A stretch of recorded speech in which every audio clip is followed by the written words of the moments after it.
नमस्कार, आप देख रहे हैं द बिहार टॉप। मैं हूं आदेशपुरी, हमारे साथ हैं शशि शरण सर हैं और हम चर्चा करेंगे इस वीडियो में एडीओ एग्जाम जो कि 14 अप्रैल से 21 अप्रैल के बीच में होने वाला है और इसके साथ साथ TRE 4।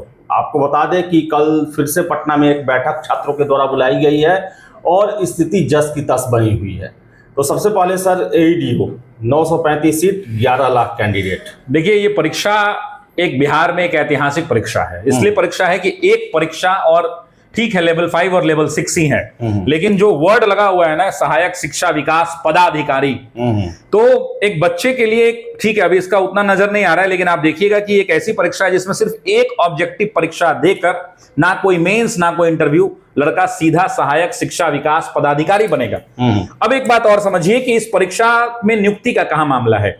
तो ये लोग वो लोग होंगे जो 10 पंचायत के अंदर में स्कूल के ऑब्जर्वर, जैसे अभी BDO DEO है, डिस्ट्रिक्ट एजुकेशन अफसर, वैसे ही ये 10 पंचायतों में एक अधिकारी नियुक्त किए जा रहे हैं। बड़ा पद है और एक परीक्षा में लोग अधिकारी बनेंगे। सर लेकिन परीक्षा भी तो टफ होगा सर। देखिए सर, आप क्या गेस कर रहे हैं, कैसा क्वेश्चन होगा? देखिए, मेरे लिए दो चीजें हैं। देखिए, आयोग के पास चुनौती है। 10 लाख से ज्यादा विद्यार्थियों ने फॉर्म भरा है। फॉर्म एक बार दोबारा विंडो ओपन भी किया गया था। दो चीजें हैं इसके अंदर में। अगर फॉर्म की संख्या बहुत ज्यादा है, मेरिटोरियस बच्चों की कमी नहीं है, मैथ्स रीजनिंग में SSC, रेलवे, अन्य प्रतियोगी परीक्षाओं की तैयारी करने वाले लोग 100 में 80-90 तक सटाने का ताकत रख सकते हैं अगर प्रश्नों का स्तर ठीक ठाक रहेगा तब भी।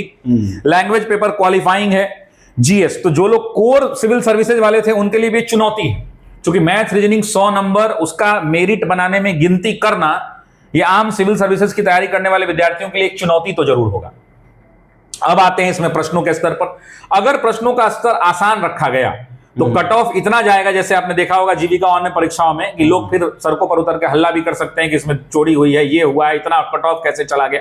क्योंकि पढ़ने वाले बच्चों की कमी नहीं है। पढ़ने वाले बच्चे लगातार, वो चुपचाप छात्रों का एक वर्ग है जो लाइब्रेरी में सेल्फ स्टडी कर रहा है, किताबों को पढ़ रहा है, NCERT को पढ़ रहा है, अपने टीचर, जिस भी टीचर से उसने पढ़ा है उनके नोट्स को रिवाइज कर रहा है, अपना प्रैक्टिस लगा रहा है, घटना चक्र बना रहा है, टेस्ट सीरीज लगा रहा है, और वो चुपचाप पढ़ रहा है। और जब उसका रिजल्ट आएगा तो पूरे गांव में हल्ला होगा। और एक वर्ग है जो चुपचाप खाली दिन भर यूट्यूब पर कमेंट कर रहा है, हमको भी गलिया रहा है, आपको भी गलिया रहा है, अन्य लोगों को भी गलिया रहा है। उसका जब रिजल्ट आएगा तो अपने आप को कमरा में बंद कर लेगा। तो अभी एक वर्ग है जो कमरा में बंद करके पढ़ाई कर रहा है, जिसके रिजल्ट से हंगामा होगा। तो यही बात है मूलतः। सर एक और चीज है सर, क्या आपने कहा कि मैथ रीजनिंग और जो GS रहेगा वो सिविल सेवा की तैयारी करने वालों के लिए भी चुनौती रहेगा। GS चुनौती उनके लिए नहीं रहेगा सर। तो मैथ रीजनिंग भी आपको लगता है कि SSC ग्रेड का होगा? एक सिविल सेवा का जो BPSC या UPPCS है, UPSC का देखेंगे आप मैथ रीजनिंग, तो उसका स्टैंडर्ड थोड़ा अलग रहता है। देखिए, मैं इसका जवाब दे देता हूं। इसमें एक चीज आपको समझने की जरूरत है कि BPSC सिविल सर्विसेज 70वीं का पेपर देखे, 68वीं देखे, 69वीं देखे, 70वीं देखे, 71वीं देखे।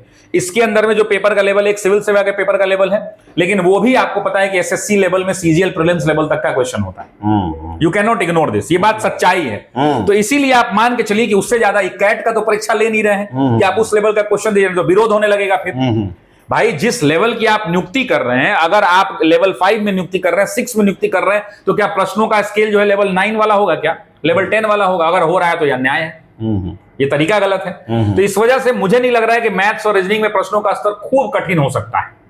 एक मध्यम वर्ग का होगा, कुछ ऐसे डिफिकल्ट लेयर वाइज हो सकते हैं कि 50 क्वेश्चन मीडियम लेवल के हो, 30 ऊपर से हो, 20 ऐसे टफ क्वेश्चन हो जो मेरिट डिसाइड करें।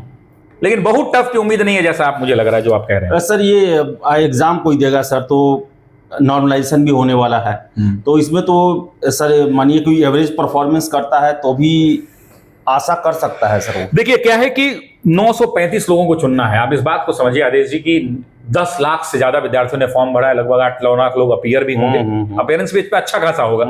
तो 9 लाख में 935 निकालना चुनौती है। मतलब इसको हल्के में नहीं लेना है, चुनौती है। और एक बात और है, नॉर्मलाइजेशन होगा। किसी सेट का परीक्षा कठिन होगा, किसी में आसान आएगा। वो तो घबराना नहीं है कि मेरे सेट में बहुत कठिन आ गया, अरे भाई नॉर्मलाइजेशन होगा, उसका लाभ मिलेगा आपको। तो इसलिए वो भी चिंता नहीं करना है। चिंता इस बात की करनी है कि ये आयोग कम से कम ट्रांसपेरेंट आयोग है, BPSC। ये दरोगा भर्ती बोर्ड की तरह नहीं है जो कहता है कि हम ना क्वेश्चन पेपर घर लाने जाने देंगे, ना हम आपको आंसर बताएंगे, ना बताएंगे कि हम क्वेश्चन ही आप पूछे थे, ना ही हम बताएंगे कि हम किस आंसर से आपका चेक किए हैं। मतलब मेरा जो क्वेश्चन सेट करने वाला था, जो लिख दिया वो चांद पर से आया है, ब्रह्मा की लकीर है, उसमें गलती नहीं हो सकता है। जबकि बिहार लोक सेवा आयोग जो इसकी परीक्षा कराता है वो हर बार आप देखते हैं 2 गो डिलीटेड, 5 गो डिलीटेड, जबकि वो भी किसी प्रोफेसर का सेट किया हुआ था। तो इसमें छात्रों को ट्रांसपेरेंसी पर चिंता करने की जरूरत नहीं होगी, ट्रांसपेरेंट होगा। बीपीएससी देखिएगा जब मार्कशीट देगा तो बताएगा original score, raw score, normalised score और तब फाइनल स्कोर वो देगा। तो इसलिए चिंता करने की जरूरत नहीं। और धर्म संकट की स्थिति है, दरोगा मेंस एग्जाम 19 अप्रैल को प्रस्तावित है, अभी तो ऑफिशियल नोटिस नहीं आया है। बिल्कुल। और बहुत सारे छात्र पूछ रहे हैं जो 17-18 को देने वाले हैं, 20-21 को देने वाले हैं, कि भाई 19 को एडीओ का पेपर नहीं है, 19 को नहीं है। तो आयोग के पास एक, अगर आयोग को 19 को कराना है तो करा ले। क्या करना चाहिए सर? देखिए छात्र, मान लीजिए गया सेंटर है 19 तारीख को दरोगा का, और आपको पता है एडीओ में तो बिहार भ्रमण कराया जाएगा। अब 2 चीजें दे देता है तो। अब 2 चीजें हैं, या तो किसी का परीक्षा 17 और 18 को होगा तो अपने एडीओ से मुक्त हो जाएगा, आराम से जाके दरोगा दे देगा, या तो परीक्षा किसी का 21 और 22 को होगा, 20, 21, 22 को होगा तो 19 को पहले दरोगा को हाई प्रायोरिटी पे दे देगा, तब एडीओ को देगा। लेकिन संभव नहीं है सर, दूरी भी तो है बिहार। क्या कर सकते हैं, तो ये विडंबना है। अब मजबूरी है छात्रों की, अगर कोई नहीं सुनेगा तो छात्र लाचार है। छात्र जो है लाचार है, उसकी लाचारी को कोई सुनने वाला नहीं है। आप ज्यादा तेज आवाज उठा दीजिएगा तो समस्या खड़ी हो जाएगी आपके सामने। तो छात्र लाचार है और इस लाचार वर्ग पर प्रहार करता है लोग। सर एक और समस्या है सर, 71वीं मेंस भी है और उसके भी छात्र सारे लोग एडीओ बने हुए हैं। उनको क्या सलाह आप देंगे सर? देखिए सलाह यही देंगे कि देखिए जो मेंस वाले बच्चे हैं वो गंभीर बच्चे हैं, तो उनके लिए प्रीलिम्स बहुत चुनौती नहीं बनेगा, तो मैथ्स रीजनिंग अपना रिवाइज कर लें और अपना वो एग्जाम देने जाएं सर। बिल्कुल जाएं, एग्जाम छोड़ने से नहीं आएगा। Nobody knows the luck. हो सकता है आप जाएं, एक अच्छा मूड हो, 6 घंटे में आपका रिफ्रेशर भी हो जाए, मान के चलिए रिफ्रेशमेंट लेने जा रहे हैं, नहीं भी हुआ तो कोई बात नहीं। लेकिन मेरा ये कहना है कि परीक्षा छोड़ना नहीं चाहिए, परीक्षा देना चाहिए। टीआरई 4 कब आएगा सर? देखिए टीआरई 4 अब जानते हैं, जवाब देते देते थक गया हूं मैं, और सबसे ज्यादा बच्चा मैं ही पढ़ाता हूं। कल एक रात मैंने वीडियो बना रहा था तो बहुत सारे लोग कमेंट कर रहे थे कि सर आंदोलन करना है। मैंने बोला तुम जो आंदोलन करो उसमें हम तैयार हैं। आप अपने छात्र नेता को कहिए कि शशि सर को बुलाइए, मैं इस ऑफिस में बोर्डिंग रोड बैठा हूं, आइए मुझे साथ लेकर के चलिए, मैं आपको साथ चलने को तैयार हूं। अब सोचिए कि जिस राज्य के मुख्यमंत्री के फोटो के साथ पोस्टर जारी हो चुका हो, जहां के शिक्षा मंत्री ने कई बार मीडिया चैनल पर बयान दे दिया हो, और इन तमाम तरह की चीजों के साथ ऐसा हुआ हो, तो अब छात्र किस पर भरोसा करें?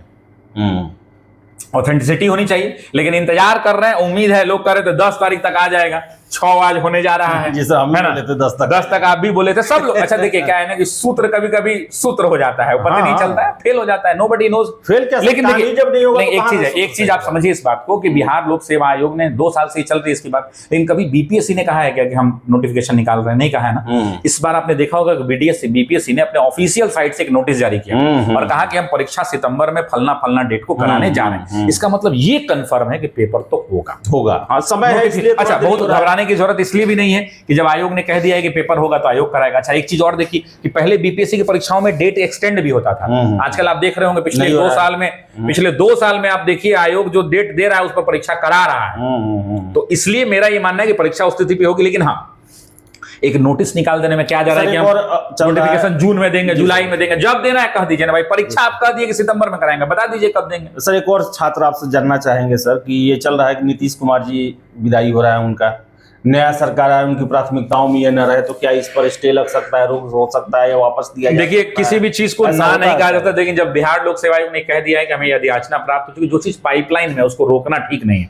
रोकेंगे तो विद्रोह हो जाएगा, और रोकेंगे तो विद्रोह हो जाएगा। छात्र परेशान है, बहुत सारे 2 साल से परेशान है। इतना डिले किसी परीक्षा में नहीं हुआ है। बच्चों की मनोस्थिति खराब है, बच्चा पढ़ने का उसका मन नहीं कर रहा। हकीकत में आप बच्चों से मिलिए, पढ़ने का मन नहीं कर रहा है। तो वैसी परिस्थिति में छात्रों को इतना तंग न किया जाए। यही भविष्य है बिहार के, यही भविष्य है राज्य के, तो इस पर उनको विचार करना चाहिए। चलिए सर, बहुत बहुत धन्यवाद। तो और हाँ, एडीओ वाले जो लोग हैं, वो एडीओ वाले लोगों के लिए ऑफिसर्स एकेडमी ने अपने एक नया ऐप लॉन्च किया, सुपर टेस्ट नाम से। आज तक के इतिहास में जैसे एनसीईआरटी की हमारी किताब 360 वायरल हो गई, ये किताब आउट ऑफ स्टॉक चल रही है, 5 लाख से ज्यादा बच्चे पढ़ रहे हैं 3 महीने के अंदर में इस किताब को, एनसीईआरटी 360 को। उसी तरह से एडीओ के लिए हमने 5 टेस्ट सीरीज यानी 15 टेस्ट पूरा निःशुल्क कराया है अपने ऐप पर, जिसका नाम है द सुपर टेस्ट। कल मैंने अपने यूट्यूब चैनल पर वीडियो भी बनाया, ऑफिसर एकेडमी, वहां लिंक भी मिल जाएगा, और उस पर आप जाके अपना एक टेस्ट लगा सकते हैं। बेस्ट पार्ट उस टेस्ट का ये है कि उसमें सारे कथन, कारण और पुट वाले सवाल दिए गए हैं, लॉजिकल सवाल दिए गए, और उसका डिस्कशन 4 लेवल में लिखा गया है। लेवल 1 के अंदर में प्रश्नों की व्याख्या, विकल्पों की व्याख्या, लेवल 2 में, लेवल 3 में टैबुलर फॉर्म, और लेवल 4 में उस क्वेश्चन से संबंधित पीवाईक्यूज, जो बच्चों को अंतिम मोमेंट में रिवीजन में काफी लाभ करेगा। तो मेरा ये मानना है कि एडीओ के लिए 15 टेस्ट हमारे तरफ से 10 सुपर टेस्ट प्ले स्टोर पे ऐप नया आया है, उस पर आप रिव्यू करके जरूर दीजिए, और निःशुल्क रूप से है। उसमें ₹5 मांगेगा तो उसका कोड है TOA5, TOA मतलब द ऑफिसर्स एकेडमी हो गया, 5 नंबर हो गया, डाल दीजिएगा, वो 0 हो जाएगा। 0 हो जाएगा। तो चलिए टेस्ट जरूर दीजिए। और आप हमेशा टेस्ट लगाते हैं, लेकिन ये जो सुपर 10 के नाम से जो आप सर ने लॉन्च किया है, कम से कम अंतिम समय है, इसे आप दें ताकि आपका थोड़ा टेस्टिंग भी हो जाएगा, क्योंकि एग्ज़ाम जो है वो काफ़ी करीब आ चुका है। इसके अलावा TRE4 को लेकर बता दें कि इंतजार है सभी को, अब देखिए कब तक आता है। तो फिलहाल इस वीडियो में इतना ही। वीडियो पसंद आया लाइक शेयर करें, हमारे चैनल द बिहार टॉप को सब्सक्राइब जरूर कर लें। धन्यवाद।